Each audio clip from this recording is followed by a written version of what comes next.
Hello dear students, आपका first chapter है economic systems.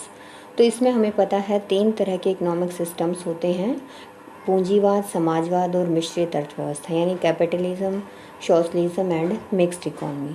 तो इसमें हमने जो स्टार्टिंग की है वो हमारा कौन सा है, कैपिटलिज्म। तो कैपिटलिज्म क्या होता है, पूंजीवाद क्या होता है, ये हमने देख लिया है कि जहाँ पर प्राइवेट सेक्टर की ज़्यादा इम्पोर्टेंस पाई जाती है, सारे डिसीजन जो है वो प्राइवेट सेक्टर ही लेता है और प्राइवेट प्रॉपर्टी यहाँ पर पाई जाती है। और यहाँ हमने इसकी एक विशेषता देखी थी कि मुख्य जो उद्देश्य होता है वो क्या होता है, प्रॉफिट को मैक्सिमाइजेशन करना। Main objective of capitalism profit maximisation.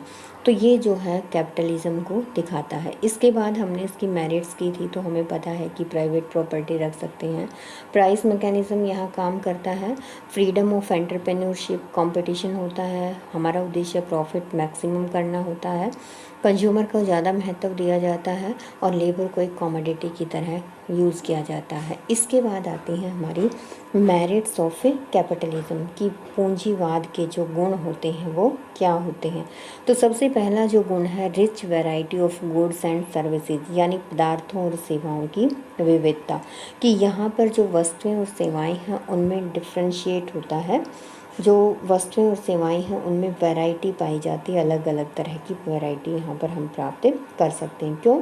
क्योंकि हमारा उद्देश्य क्या है, प्रॉफिट मैक्सिमाइजेशन करना। और वो प्रॉफिट मैक्सिमाइजेशन हम कब प्राप्त कर सकते हैं, जब हम लोगों को वो सारी चीज़ें प्रोवाइड करवाएं जिनकी उनको आवश्यकता और जिनको वो पसंद करते हैं। तो इस कारण से डिफरेंट टाइप्स का जो प्रोडक्शन है वो यहाँ पर किया जाता है। तो यहाँ पर इसकी एक जो मेरिट है, इसका गुण है कि रिच वैरायटी पाई जाती है, चाहे वो गुड्स हैं या सर्विसेज हैं। प्रॉपर यूज़ ऑफ रिसोर्सेज, कि जो उत्पादन के साधन हैं उनका भी उचित उपयोग हो जाता है। क्यों? क्योंकि पूंजीवाद में उद्देश्य लाभ प्राप्त करना है और इस लाभ को प्राप्त करने के लिए साधनों को ज़्यादा से ज़्यादा यूज़ किया जाता है ताकि हम उससे मैक्सिमम प्रोडक्शन ले सकें। तो ऑप्टिमम यूज़ जो रिसोर्सेज हैं उनका इसमें होता है। उसके बाद आता है इसमें इंड्यूसमेंट टू वर्क, कि काम करने की प्रेरणा मिलती है। क्यों मिलती है काम करने की प्रेरणा? क्योंकि प्रत्येक व्यक्ति को काम करने की प्रेरणा यहाँ पर इसलिए मिलती है क्योंकि यहाँ हमारे पास जो हमारी प्राइवेट प्रॉपर्टी है उस पर हमारा पूरा अधिकार होता है। अगर हम ज़्यादा काम करते हैं तो हमारी अर्निंग ज़्यादा होती है और अगर कम काम करेंगे तो हमारी अर्निंग कम होगी। और हम में से हर कोई ये चाहता है कि हम ज़्यादा से ज़्यादा अर्निंग करें ताकि अपने आने वाली जो पीढ़ियाँ हैं उनको ज़्यादा से ज़्यादा संपत्ति हम दे सकें।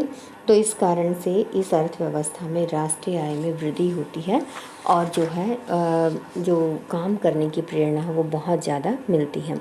कुशल उत्पादन होता है, एफिशिएंट प्रोडक्शन होता है, क्योंकि यहाँ पर कंपटीशन बहुत ज़्यादा पाया जाता है और हर जो एंटरप्रेन्योर होता है वो क्या चाहता है कि वो ज़्यादा से ज़्यादा अच्छी वस्तु का प्रोडक्शन करे ताकि लोग उसकी वस्तु को खरीदें और उसका प्रॉफिट मैक्सिमम हो सके। फिफ्थ है जीवन स्तर में सुधार, कि जो increase in the standard of living, कि जो स्टैंडर्ड ऑफ लिविंग है वो हमारा पहले से बेटर हो जाता है। क्योंकि कंपटीशन में आपको पता भी है कि हमेशा प्राइसेस क्या हो जाते हैं, कम हो जाते हैं और वस्तुएं जो हैं वो हमें पहले से ज़्यादा प्राप्त होती हैं।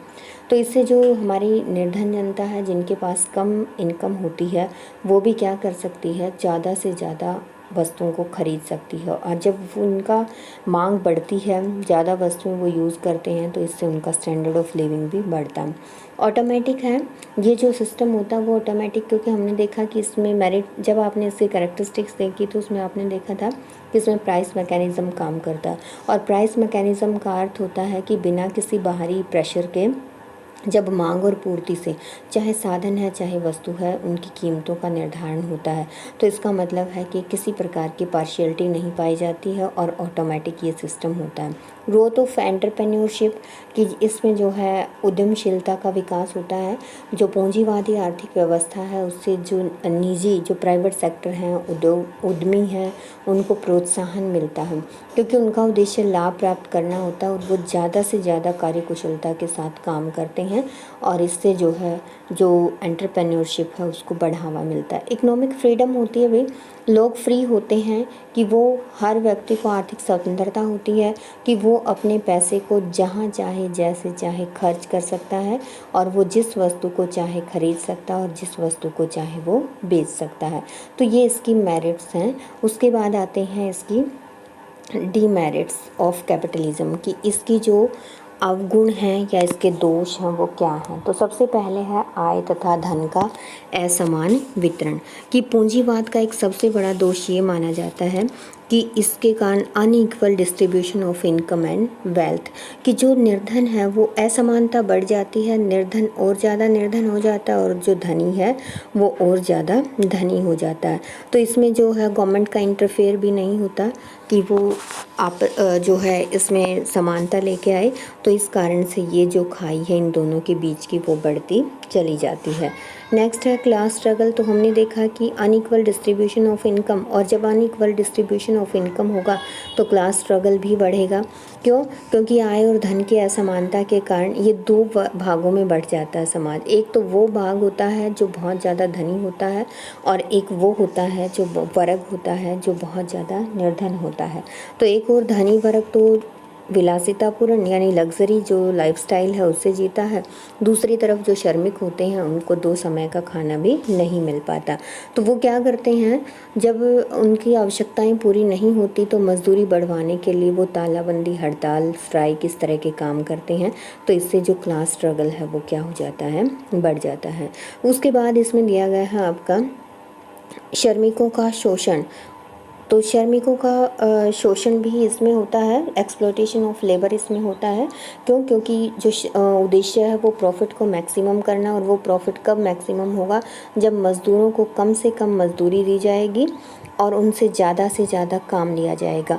तो जितनी उनकी मार्जिनल प्रोडक्टिविटी होती है, मजदूरी उनको उससे कम प्राप्त होती है।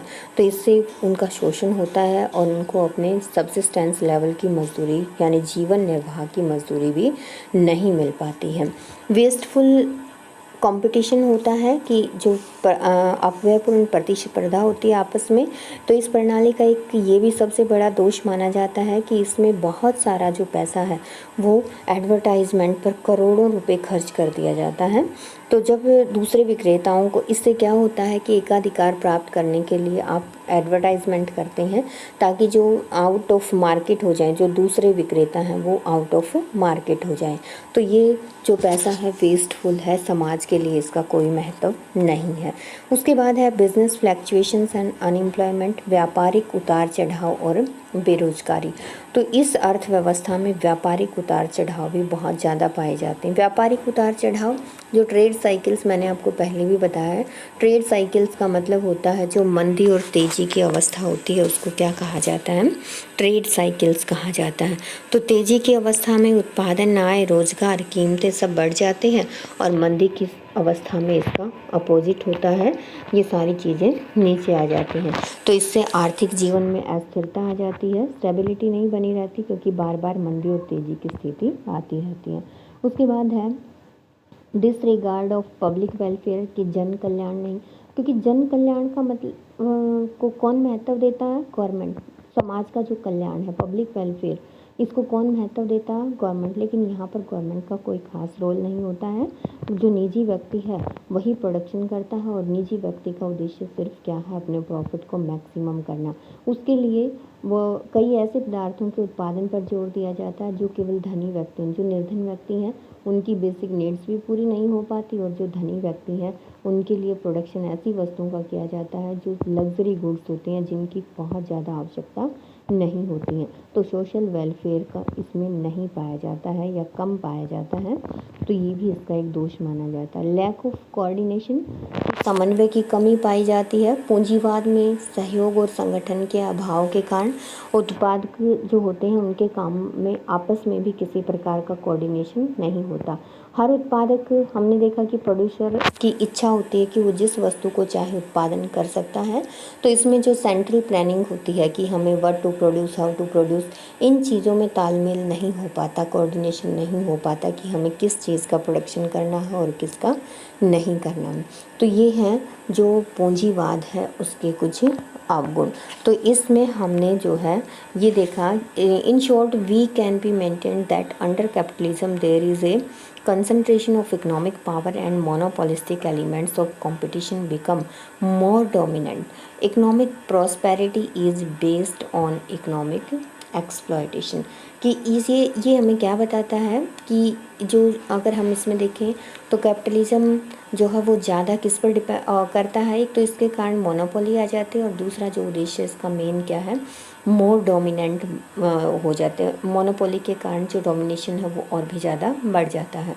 Economic prosperity is based on economic exploitation, कि इकोनॉमिक प्रॉस्पेरिटी तो आती है, इससे जो है हमारा उत्पादन, आय, रोज़गार तो बढ़ता है, लेकिन किस पर डिपेंड होता है, एक्सप्लॉयटेशन।